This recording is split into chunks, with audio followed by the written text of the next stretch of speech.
5 সপ্তাহ যুদ্ধের দামামা বাজিয়ে অবশেষে 2 সপ্তাহের জন্য যুদ্ধবিরতিতে সম্মত হলো যুক্তরাষ্ট্র এবং ইরান। পাকিস্তানের মধ্যস্থতায় শান্ত হলো মধ্যপ্রাচ্যের আকাশ। আমাদের কথার আজকের আয়োজন আজ এ নিয়েই, সঙ্গে আছি আমি কিশোর জাহান। সাধারণ মানুষের কথা শুনবো, তার আগে দেখব এ নিয়ে প্রচারিত একটি প্রতিবেদন। They're going to have no bridges, they're going to have no power plants. ঘড়ির কাঁটা যখন চূড়ান্ত ডেডলাইনের দিকে, ঠিক তখনই নাটকীয় মোড়। ট্রাম্পের ইরানি সভ্যতা ধ্বংস করে দেওয়ার হুমকি মুহূর্তেই রূপ নিল সাময়িক শান্তিতে। সব আক্রমণ স্থগিত করার ঘোষণা দিলেন মার্কিন প্রেসিডেন্ট ট্রাম্প। সামাজিক যোগাযোগ মাধ্যম ট্রুথ সোশ্যালে ট্রাম্প লেখেন, পাকিস্তানের প্রধানমন্ত্রী শাহবাজ শরীফ ও সেনাপ্রধান জেনারেল আসিম মনিরের বিশেষ অনুরোধে ইরানের উপর পূর্ব নির্ধারিত বিধ্বংসী হামলা 2 সপ্তাহের জন্য স্থগিত করেছেন তিনি। তবে শর্ত একটি, হরমুজ প্রণালী অবিলম্বে এবং নিরাপদভাবে খুলে দিতে হবে। ওয়াশিংটনের হুঁশিয়ারির মুখে কৌশলী জবাব দিয়েছেন ইরানের পররাষ্ট্রমন্ত্রী আব্বাস আরাকচি। সাফ জানিয়েছেন, হামলা বন্ধ হলেই কেবল তেহরান তাদের প্রতিরক্ষামূলক অভিযান স্থগিত করবে। আরাকচির ঘোষণা অনুযায়ী আগামী 2 সপ্তাহ হরমুজ প্রণালী দিয়ে নিরাপদ জাহাজ চলাচল সম্ভব। তবে সবটাই হবে ইরানি সশস্ত্র বাহিনীর সরাসরি সমন্বয়ে। কেবল যুদ্ধবিরতিই নয়, আলোচনা টেবিলে এখন ইরানের দেয়া 10 দফা প্রস্তাব। একে কার্যকর হিসেবে উল্লেখ করেছে হোয়াইট হাউস। এমনকি ইসরায়েলও এই সাময়িক বিরতিতে সম্মত। পাকিস্তানি প্রধানমন্ত্রীর দাবি, এই যুদ্ধবিরতির প্রভাব পড়বে লেবানন সহ মধ্যপ্রাচ্যের প্রতিটি উত্তপ্ত অঞ্চলে। তবে ইসরায়েলের প্রধানমন্ত্রী বেনিয়ামিন নেতানিয়াহু বলেছেন, যুক্তরাষ্ট্র ইরান যুদ্ধবিরতিতে লেবানন অন্তর্ভুক্ত নয়। যুদ্ধবিরতির খবর পৌঁছাতেই তেহরানের রাস্তায় নামে মানুষের ঢল। কয়েক সপ্তাহের চরম আতঙ্কের পর একে ঐতিহাসিক বিজয় হিসেবে উদযাপন করছে হাজার হাজার ইরানি। স্লোগানে স্লোগানে মুখরিত আজাদি স্কয়ার।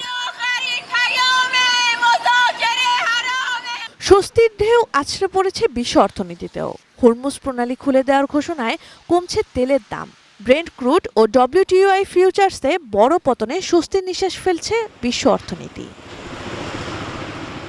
প্রধানমন্ত্রী শাহবাজ শরীফের আমন্ত্রণে আগামী শুক্রবার ইসলামাবাদে বসছে ইরান ও যুক্তরাষ্ট্রের প্রতিনিধি দল। সেখানে সব বিরোধের একটি চূড়ান্ত এবং মীমাংসিত চুক্তিতে পৌঁছানোর জন্য আলোচনা শুরু হবে। Sanjida Sylvia, desk report, ATN news. দর্শক, এতক্ষণ রিপোর্টটি দেখলাম, এবারে শুনবো সাধারণ মানুষের ভাবনা। যুদ্ধে যতটুকু দেখতে পাচ্ছি যে আমরা যে বিরতি দিছে, তারপরেও কিন্তু বাংলাদেশে তেলের একটা সংকট রয়েছে। আমি এখন সকাল থেকে 4টে থেকে 5টা পাম্পে আমি ঘুরছি, কোনো পাম্পে তেল নাই। তো এখন কিছুক্ষণ আগে একটা পাম্পে গেছিলাম, এখানে গিয়ে দেখি অনেক বড় সিরিয়াল, সেখানে তেল নিতে পারি নাই। অল্প কিছু তেল আছে, সেটা দিয়েই চলতেছি আর কি। সারা বিশ্বে কিন্তু তেলের বাজারের যে সংকট, আর মূলত আমরা যে তেলটা যেই ইরানের যেই ইয়েটা দিয়ে ভূখণ্ড দিয়ে আসে, সেখান থেকেই ছাড়তেছে না। এখন এটা আসলে পরস্পর সরকারের কিছুটা গাফলতিও আছে, কারণ আমাদের দেশের সরকার অনেক দেরিতে আমাদের এই মেসেজটা দিয়েছে, কিন্তু বিশ্ব কিন্তু সারা লাস্ট 3 মাস আগে ওদের একটা প্রিপারেশন ছিল যে এরকম একটা তৃতীয় বিশ্ব হতে যাচ্ছে। তো সব মিলিয়ে দিন শেষে আমরা ভুক্তভোগী আসলে, কারণ তেলের লাইনে গেলে প্রায় 4-5 ঘন্টা ওয়েট করতে হয়। লাস্ট মনে হয় কালকে 4 ঘন্টা ওয়েট করে আমি 500 টাকার তেল পাইছি। এটাই হচ্ছে আমাদের বাস্তবতা। ইসরায়েল, আমেরিকা ওরা তো কোনোভাবে চাচ্ছে না পৃথিবীতে সবাই শান্তিতে বসবাস করুক। ওরা সবসময় ওদের স্বার্থের জন্য কোথাও না কোনো জায়গায় যুদ্ধ লাগাই রাখে। তো আমরা তো সবসময় আশা করি যে সময় যুদ্ধবিরতির কথা বলতেছে, এটা স্থায়ীভাবে বন্ধ হোক। হ্যাঁ, সেটা হলে সব দেশের জন্য ভালো। নিঃসন্দেহে যুদ্ধ ভালো কিছু বয়ে আনে না, এবং এটা বৈশ্বিকভাবে ইরান এবং আমেরিকা ইসরায়েলের যুদ্ধের কিন্তু প্রভাব পড়ছে। এটার ধারাবাহিকভাবে বাংলাদেশেও প্রভাব পড়ছে। আমাদের তেলের সংকট, আমাদের রপ্তানিতে বাধাগ্রস্ত হচ্ছে। এটা যুদ্ধবিরতি হয়েছে শুনেছি, কিন্তু কার্যকর হবে কি না এটা নিয়ে আমার যথেষ্ট সন্দেহ আছে। কিন্তু ইতিমধ্যেই ইসরায়েল কিন্তু লেবাননে আক্রমণ করেছে। আমরা শুনছি যে ইরানও কয়েকটি দেশে আক্রমণ করেছে। আমরা চাই যুদ্ধবিরতিটা কার্যকর হোক এবং বিশ্বব্যাপী একটা স্থিতিশীলতা আসুক। আমাদের কথায় স্বাগত জানাচ্ছি আমি গোপালগঞ্জ থেকে সজীব বিশ্বাস। যুক্তরাষ্ট্র ও ইরানের 2 সপ্তাহের যুদ্ধবিরতি এ নিয়ে কি বলছে গোপালগঞ্জের সাধারণ মানুষ? চলুন জেনে আসি গোপালগঞ্জের সাধারণ মানুষের মতামত। বন্ধ হয়েছে, এটা আসলে আমাদের জন্য সারা পৃথিবীর মানুষের জন্যই ভালো আর কি। তবে মানে একদিনই তো পুরোপুরি বন্ধ হয়ে যায় না, এইভাবেই তো যুদ্ধ সাধারণত বন্ধ হয়, যে কিছুদিন একটা অস্থায়ী বন্ধ থাকে, তারপরে স্থায়ীভাবে আস্তে আস্তে করে বন্ধ হয়। তো আমরা আশা করি যেন বন্ধ হোক। যে 2 সপ্তাহের যে যুদ্ধবিরতি যেটা চলতেছে, এটা আসলে দীর্ঘমেয়াদী করা উচিত কিংবা পুরোপুরি বন্ধ করা উচিত। কারণ যে এই 2 সপ্তাহ বিরতিতে আমরা যতটুকু বুঝতে পারছি যে দেশে ব্যাপক একটা তেল সংকট সহ বিদ্যুতের একটা সংকট দেখা দিয়েছিল যুদ্ধের কারণে। তো এইটা আপাতত এখন একটু স্বাভাবিক হচ্ছে 2 সপ্তাহ বিরতির কারণে। তো আমার মনে হয় যে 2 সপ্তাহ বিরতি না দিয়ে পুরোপুরি বন্ধ হওয়াটাই সব থেকে ভালো। আমরা চাই যে বিরতিটা স্থায়ী হোক। ঠিক আছে, আমাদের তো আসলে আমরা তো সাধারণ মানুষ, আমাদের অনেক বেশি ক্ষতি হচ্ছে, আমাদের চলাচলে ক্ষতি হচ্ছে, আর্থিক সংকটে ভুগতেছি আমরা। আমাদের তো ওই যে মনে করেন তেল আনতে গেলে সিরিয়াল ধরে ঘন্টার পর ঘন্টা দাঁড়ায় থাকা লাগে। অবশ্যই স্বাগত জানাচ্ছি আমি বাংলাদেশের একজন নাগরিক হিসেবে, এবং আমি এটাও বলতে চাই যে সারা বিশ্বে মার্কিন যে একটা পরাশক্তি ছিল, এটা সবাই জানে। আমি বলবো এটা পরা অপশক্তি। এই পরা অপশক্তির যে একটা দাম্ভিকতা ছিল, তার যে একটা জনপ্রিয়তা ছিল, বিশেষ করে ডোনাল্ড ট্রাম্প মার্কিন প্রেসিডেন্ট, তার জনপ্রিয়তাটা ঠিক আটলান্টিক মহাসাগরের নিচে যে টাইটানিক জাহাজ আছে তার তলার নিতে যে ঠেকছে বলে আমি মনে করি। বিষয়টা আসলে 2 সপ্তাহ যে যুদ্ধবিরতি আছে, এই জন্য আমি মনে করি আমাদের জন্য, সারা দেশের জন্য, সবার জন্য ভালো, আলহামদুলিল্লাহ। কিন্তু এটা স্থায়ী যদি বন্ধ হয়, আমি মনে করি আমাদের দেশের, সারা দেশের জন্যই স্থায়ী বন্ধ হলে আমাদের ভালো হয়।